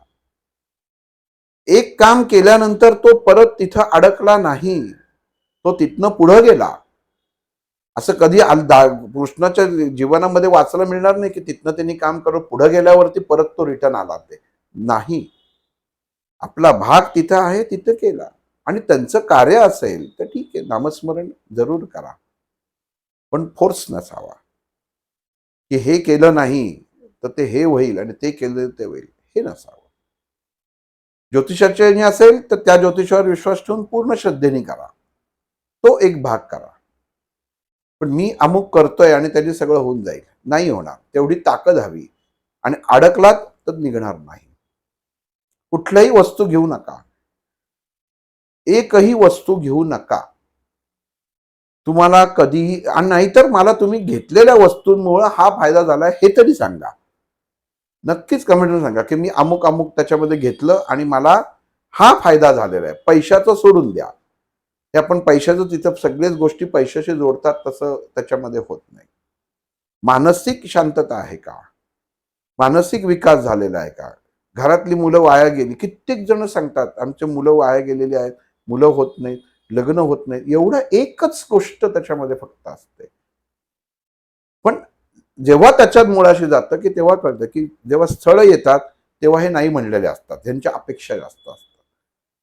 हे 80% प्रमाण आहे की जेव्हा मग त्याचं असंच पाहिजे, सगळ्यांना ऋतिक रोशनच पाहिजेत मुलींना, किंवा सगळ्यांनाच उत्तम अभिनेत्री पाहिजे. जीवनाचं वास्तव पहा. गुरु जेव्हा सांगतात ना की तुम्ही हे नामस्मरण करा, तेव्हा त्या मुलांना नामस्मरणाबरोबर पुढचं जीवन कसं जगायचं. आज आपण काही समाजांना दोष देतो की त्यांच्याकडं असं लहानपणापासून शिक्षण दिलं जातं आणि त्यांना वेगळ्या प्रकारचं मनुष्य बनवला जातो आणि तो समाजामध्ये काहीतरी काम करतो. तुम्ही बनवा, तुम्ही उत्तम संस्कार द्या. त्या विचारा. गुरु येतात ना तुमच्याकडं याच्यामध्ये मठामध्ये माणसं, त्या गुरुनी विचारावं, का रे बाळा तुझी मुंज झाली आहे, तुला संध्या येते का, करून दाखव. नाही, तू माझं नाम घे, मी तुझ्या कानामध्ये तुला फक्त दीक्षा दीक्षा त्याच्यामध्ये दिलं की झालं. आयुष्यभर त्याच्यामध्ये काही नाही. आम्ही यांची दीक्षा घेतली. हळू म्हटलं, हळू आवाजात का सांगता, खणखणीत सांगा की. चोरी घेतली का करून, चोरी करून सांगितले का, हे कोणाला सांगू नका, ही कानात दीक्षा केली आहे. दीक्षा अशी कानात एका मिनिटामध्ये होते. एकदा जरा आणि माझं आधी त्याच्यामध्ये खूप मोठं माझं ऑब्जेक्शन आहे की समोरचा व्यक्ती जो आहे तो ती दीक्षा घेण्यासाठी केपेबल आहे का, पहिल्यांदा दोन्ही ते बघतच नाही ती लोक. दोन्ही देणारा आणि घेणारा घेणारा, बरोबर. दोन्हीही पाहिजे. आदि शंकराचार्यांचं पुस्तक उघडा, आपली दीक्षेवरती पुस्तकं उघडा, दीक्षा घेण्याचे नियम काय आहेत, त्या अनुषंगाने तुमची परीक्षा होते का, तुमचं देह आहे का, जो देणार आहे तशी तेवढी ताकद आहे का. मग आपल्याला जर जन्मताच परमेश्वराने मुळात दीक्षा दिलेली आहे की बाबा रे तू तुझ्या कुलदेवतेचं नामस्मरण कर, ही जर दीक्षा असताना परत अजून आम्ही वेगळ्यांची दीक्षा घेतली आणि मग ती व्यक्ती काही जर देहात नसते की लगेच आम्ही परत दुसऱ्यांची दीक्षा घेतो की ते आता देहात नाहीत, आता परत दुसऱ्यांची दीक्षा, ते कितपत योग्य आहे. मी असं म्हणत नाहीये की ह्याला नावं ठेवत नाहीये, मी फक्त म्हणतोय की तुम्ही नीट समजून उमजून या गोष्टी करा. आज मी त्यांच्याकडे गेल्यावर आणि कानात मिळालं असं मिळत नाही, असं होत नाही, या गोष्टी होत नाहीत. ह्याच्यासाठी शास्त्रामध्ये नियम दिलेले आहेत, त्या शास्त्राच्या अनुषंगाने त्या गोष्टी होतात. दीक्षा ही तशीच दिली जाते आणि दीक्षा जेव्हा देते तेव्हा ते अंत म्हणजे जसं म्हणतो ना की दीक्षांत समारोह असतो की त्या दीक्षेचा याच्या पुढं त्याच्या पुढं काही नाही. असं किती संतांनी दिलेले हे पण काढा, प्रूफ बघितलं पाहिजे. मला माझ्या गुरुन सांगितलं प्रूफ बघ, किती जणांनी दिले. नामदेव महाराजांनी किती जणांना दीक्षा दिली, एकनाथ महाराजांनी किती जणांना दीक्षा दिली, तुकाराम महाराजांनी किती जणांना दीक्षा दिली. नामस्मरणांना लावणं वेगळं आणि दीक्षा देणं वेगळं, नाही तर त्याच्यात तुम्ही परत एकत्रीकरण कराल. मग हे कशासाठी पाहिजेत या गोष्टी. गुरुकुल मध्ये राहिल्यानंतर तुमचा दीक्षा दिला जातो. माहित नसेल तर सगळ्यात मोठा नियम सांगतो. गुरुकुलमध्ये तुम्हाला उपनयन सकट ज्या मुलाच्या याच्या सकट इतर संस्कार, सगळे संस्कार केव्हा केले जातात, हे सगळे संस्कार झाल्यानंतर तो गुरु त्या मुलाला दीक्षा देतो. हे दीक्षेचं गणित आहे की सगळे संस्कार दिलेत का, सगळं झालेलं आहे का, आणि मग त्याला दिलं जातं की तू बाबा दीक्षापेक्षा कसं असतं, ही जगण्याची तुला गुरु किल्ली आहे की तू ह्याने तू जग. आपल्या इथं नाही. आता तर ऑनलाईन दीक्षा पैसे देऊन मिळते. कोणाकडे गेलं की आम्ही यांचं घेतो, नक्कीच घ्या. ह्याच्यामध्ये तळमळ एवढीच आहे की तुमची कोणाची फसवणूक होऊ नये, एवढं याच्या पाठीमागं उद्देश आहे. कुठंच फसवणूक करू. आई वडिलांचं नाव सर्वोत्तम नाव, आईचं नाव तर सर्वोत्तम, तिच्यामुळे तुम्ही जग बघताय. तिचं नाव घ्या, दीक्षा तिचा जप करा, आईचा. आपल्या कुलदेवतेचं नाव घ्या, तिचं नाव घ्या, ही दीक्षाच झाली. पण मला अमुक यांच्याकडनं मिळाली, त्यांनी माझ्या डोक्यावर हात ठेवला आणि त्यांनी याच्यात दिलं, हे मान्य नाही.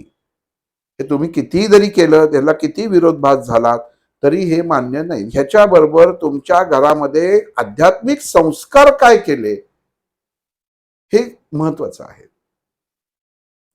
यांच्यामुळे माझी मुलं व्यवस्थित मार्गाला लागली, ज्यांच्यामुळं आमच्या घरामध्ये शांतीचं वातावरण आहे. 1% 99% रिझल्ट नाहीये, 1% रिझल्ट की जो खरंच म्हणजे सरेंडरनेस त्याच्यामध्ये दाखवतो आणि त्या माणसाची स्वतःचीच आत्मिक शक्ती हे काम केलेलं असतं, पण त्याला असं वाटतं की समोरच्याने काम केलं, पण तो त्याला तेवढा सरेंडर असतो. हल्ली कित्येक गुरु बघितलेत, घाबरवलं जातं. तुम्ही कारण का, भीती. आमचं सोडून दुसरीकडे गेलात तर ही हल्ली भीती फार आहे की आमचा हा ग्रुप सोडून तुम्ही दुसरीकडे जाऊ नका, मग इकडे गेलं तर हे महाराज रागवतील आणि मग त्यांनी तुम्ही त्यांचा अपमान केलाय, तुम्ही त्यांच्याबद्दल विचारतच नाही, मग ते आजारी असतात त्यांच्याबद्दल तुम्हाला काही काही वाटतच नाही. सगळी भीती. तुम्ही सगळेच आपण जी सगळी लोक आहेत नाही सुशिक्षित आहोत, जरा नीट विचार करा. डॉक्टर APJ कलाम यांचे गुरु कोण होते? अटल बिहारी वाजपेयी यांचे गुरु कोण होते? डॉक्टर अनिल काकोडकर अणुशास्त्रज्ञावर त्यांचे गुरु कोण होते? ह्या सगळ्यांचे गुरु कोण होते ना, हे तुम्ही त्याच्यामध्ये करा. जे सगळ्यांचे गुरु होते ना, यांनी फक्त त्यांना ज्ञान दिलेलं आहे. त्यांना कोणालाही त्याच्यामध्ये सांगितलं नाही की तुम्ही अमुक हे करा म्हणजे तुमचं क्षेपणास्त्र उडणार आहे, तर ज्ञान दिलेलं आहे. हे त्यामुळे ह्या गोष्टी लक्षात घेणं गरजेचं आहे. मंत्रशास्त्राच्या अनुषंगाने आपण जेव्हा विचार करतो तेव्हा आपलं स्वतःचं नाव हा सगळ्यात मोठा मंत्र आहे. ते महत्वाचं आहे. तुम्ही ज्योतिषाकडे काय करू शकता, चूक कुठं होते तुम्हाला सांगतो, तेही सांगून ठेवतो. एखाद्याचं आता कर्क रास धरू, माझी रास कर्क आहे, माझं ते आद्याक्षर ह येतं, माझं नाव आई वडिलांनी हेमंत ठेवलंय, ते जर असं धरून चालू की हेमंतच्या ऐवजी त्यांनी मंदार ठेवलं असतं, तर ते नाव जेव्हा ठेवलं जातं तेव्हा माझ्या पिंडाला त्या म अक्षराची ओळख नसते आणि ती ओळख नसल्यामुळे मंदार नावाची जे पिंड तयार झालेलं असतं किंवा जी कंपन असतात ना, ती त्या माझ्या देहामध्ये कार्यान्वित होतात. हे सायन्समध्ये आहे, म्हणजे हे सिद्ध होतं. दादा ह्याच्यावरूनच एक तुम्हाला प्रश्न विचारतो. आता हल्लीच एक कमेंट आली होती की मुलाचं नाव XYZ ठेवलं, पण त्याला ABC म्हणून हाक मारली जाते, मग ते योग्य आहे का? चुकीचं आहे. जे नाव आहे ते नावानी म्हणजे जे आद्याक्षर जे तुम्हाला येतं ना, त्याच्यावरनच तुम्हाला नाव ठेवणं गरजेचं असतं देहाला. त्याच्याशिवाय दुसरं नाव ठेवू नये, अन्यथा तुम्ही तुमच्या मुलांचं भविष्य बिघडवता. अगदी अभ्यासाने सांगता ही गोष्ट. आपल्याला वाटतं म्हणजे आता बघा, मुलगा झाला का मुलगी झाली की ते आई वडील अगोदरच काहीतरी एक वेगळं असं नाव, आणि हल्ली ती पद्धत झालेली आहे की असं काहीतरी विचित्रच नाव ठेवायचं त्याच्यात. माझ्या इथं एका सोसायटीमधल्या एका त्या मुलीचं नाव त्यांनी शून्य ठेवलं. मी तिला म्हटलं, अरे याचा अर्थ काय, शून्य या शब्दाचा अर्थ काय म्हटलं, म्हणजे नावाचं मी कधी ऐकलंच नाही. तर ती म्हणली शून्य म्हणजे बिगिनिंग. कुठलं म्हणजे कशाचं काही म्हणजे काही हेच नाही. आई वडिलांचं प्रत्येकाचं हे ठरलेलं आहे, कोणाच्या खाजगी याच्यामध्ये प्रवेश करायचा नाही, पण त्या गोष्टींवरती तुमचा इम्पॅक्ट. मग नाही तुम्ही पत्रिका बघायचीच कशाला पाहिजेत, मग आद्याक्षर नावं दिलीच नसती पत्रिकेमध्ये. तुमच्या याच्यावरनं येणारे आद्याक्षर त्याच्यावरनच ठेवायचं नाव. पण इथं लोकांनी काय केलं, त्याच्यामध्ये सुद्धा चोरीचा मार्ग काढला. म्हणजे आम्ही पाळण्यातलं नाव त्या आद्याक्षरावरनं ठेवलं, पण मग आम्हाला हे आवडतंय म्हणून आम्ही ते ठेवलं, आणि मग ते परत होणारा घोटाळा तो होतोच. म्हणजे ज्या अक्षराने ते पिंड जो ओळखला जातो तो ओळखलाच जात नाही. हे मोठं गणित आहे जे पत्रिकेच्या पहिल्या पानावरती दिलेलं असतं की काय आहे आणि काय नाही. म्हणजे इतकं त्याच्यामध्ये आहे की एखाद्याची जर अक्षरावरती पत्रिकेमध्ये म्हणजे राशीबरोबर वानर योनी असेल तर लक्षात घ्या, वानर कधीही शांत बसत नाही. मग त्याचं अक्षरावरती ते नाव काय ठेवायला पाहिजे, हे नीट विचारधारा ही सुरुवाती होती लोकांमध्ये. त्याच्यावरनं नाव ठेवलं जायचं देवाचं. सगळी जी आपली बाराखडी आहेत ना, त्या प्रत्येक ह्याच्यामध्ये देवाचं नाव असायचं. जुन्या काळातल्या लोकांची बघा, घरामध्ये गोविंद, सखाराम, दत्तात्रय, राम अशी नावं असायची. केशव का असायची, की अखंड नाम मुखामध्ये असावं. दोन्ही फायदे, म्हणजे अखंड नाम पण असायचं आणि घरामधलं त्या व्यक्तीला उत्तम प्रकारे पिंड त्याला प्राप्त व्हायचा. आपण कधी बघितलं की आत्ताच्या वयातल्या लोकांचं वयोमान कमी का होत चाललंय, तर त्याला त्यातलं सगळ्यात एक मेजर कारण आहे की ते जे नाव आपण ठेवतो ते नाव त्या आद्य अक्षराला धरून ठेवत नाही. हे एक त्यातलं एक मोठं कारण आहे की काय जे आहे ते, पण त्याच्याकडे आपण दुर्लक्ष करतो आणि वाटेल ती नावं ठेवतो. मुलं चिडचिड करायला लागली, कित्येक जण फोन करतात, अहो ते मुलगा आमचा झोपतच नाही, त्याच्यात करत नाही. नाव काय? अमुक. रास काय? ह्याच्यात. झालेलं घोटाळा करून ठेवलेला असतो. ज्याला माहीतच नाही त्या पिंडाला की हे माझं रेकग्नायझेशन आहे, तर ते त्याला रिस्पॉन्सच करत नाही. पण ते मान्य होत नाही. मग त्याला काहीतरी भौतिक रेमेडी दिली जाते. मग सांगितलं जातं, मुलगा रात्री डचकून उठतो. हो का? मग तुमच्या घरामध्ये अमुक प्रॉब्लेम आहे. मग तुमच्या इथं हे आहे. मग आम्ही काहीतरी करून देतो. मग तुम्ही ते करा, म्हणजे ते डचकून झोपणं बंद होईल. इथं मनुष्य अडकायला अशी सुरुवात होते. अगोदर आपणच आपला अभ्यास करणं गरजेचं आहे. लहान मूल असताना तुम्ही जर ते पूर्व पश्चिम, पूर्वेला डोकं पश्चिमेला पाय करून जर झोपवलं तर ते डचकून उठणार नाही. उपाय पाहिजे घ्या. कारण का? तर त्याचं कंपन शक्ती, जी चुंबकीय क्षेत्र जे असतं त्या मुलाचं पूर्व पश्चिमेने समांतर होतं. आणि ज्यांची डचकून उठतायत त्यांनीही बघावं आपल्या मुलाचं डोकं हे दक्षिणेकडे असेल आणि पाय उत्तरेकडे असतील, म्हणून ती डचकून उठतात. तेही पाहावं. म्हणजे माझं एक म्हणणं काय असतं की आपण कुठल्याही गोष्टीमध्ये ना क्लिअर जेव्हाच क्लिअर होते ना, जेव्हा तुम्ही त्याचा अनुभव घेऊन बघता. असतील कितीतरी, किती जणांना असे स्वप्न पडतात. राक्षस येतोय, वाईट येतंय, नागत दिसतायत, काळं दिसतंय, भूतच दिसतायत, खेतच दिसतायत. त्या व्यक्तींना पत्रिकेने त्रास नसतो. त्या व्यक्तींना मुळामध्ये ऍसिडिटीचा त्रास असतो. ज्याचं पित्त स्थिर नाही त्याचं चित्त स्थिर नाही. आयुर्वेदात आहे चित्त, पित्त आणि वित्त. म्हणजे जेव्हा जसं वित्त, चित्त आणि पित्त, म्हणजे वित्त पैसा बिघडला की वित्त बिघडतं. म्हणजे पैसा बिघडला की माणसाची विचारधारा बदलते. मनुष्य डिप्रेशन मध्ये जातो आणि ते झालं की पित्त बिघडतं. म्हणून वित्त, चित्त आणि पित्त ह्या तिन्ही गोष्टी लागून आहेत. की ते जेव्हा हे असं सगळं दिसायला लागतं तेव्हा समजायचं की आपल्या शरीरातलं पित्त जास्त झालेलं आहे, आपल्याला सफोकेट होत आहे. किंवा नाकाचं चंद्रनाडी आणि सूर्यनाडी ही जर व्यवस्थित काम करत नसेल तरी माणसाला स्वप्न पडतात. स्वप्न पडायचं कारण काय असतं? काही काही जणांना बघा जास्त स्वप्न पडतात. मग अशा जणांना जर स्वप्न पडत असतील ना तर त्यांनी नाकामध्ये एक थेंब तूप जरी टाकून जर झोपलं तर स्वप्न पडणं बंद होईल. कुठल्याही प्रकारचे दोष, नजरा असं कुठलाही प्रकार होत नाही.